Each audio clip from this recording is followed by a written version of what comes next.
കഴിഞ്ഞ ഒരു കൊല്ലമായിട്ട് വെറും 2.5 രൂപയ്ക്കാ ഞാൻ ഈ ഉഴുന്നോടെ ഇവിടെ തരുന്നത്.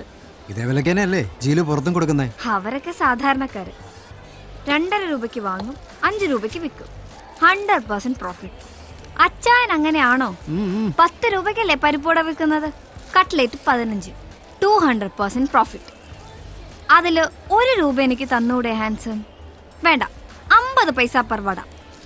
ഈ മാളുണ്ടല്ലോ സെൻട്രലൈസ്ഡ് AC, ലിഫ്റ്റ് ഉണ്ട്, എസ്കലേറ്റർ ഉണ്ട്, പാർക്കിംഗ് സ്പേസ് ഉണ്ട്, തിയേറ്റർ ഉണ്ട്, പിന്നെ വായി നോക്കി നടക്കാനാണെങ്കിൽ ഇഷ്ടം പോലെ സ്ഥലമുണ്ട്. അപ്പോ അതിനൊക്കെ വാടകയും ഞങ്ങൾ കൊടുക്കണം. വില കൂട്ടി വിറ്റല്ലേ പറ്റൂ.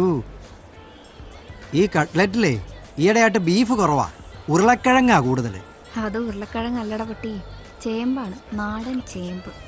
50 പരിപ്പുവട, 50 ഉഴുന്നുവട, 30 കട്ട്ലറ്റ്. എങ്കിൽ എണ്ണുന്നതിന് മുമ്പ് എടുത്തുകൂടെ? എണ്ണം കുറഞ്ഞാലേ അമ്മച്ചി വഴക്കു പറയും.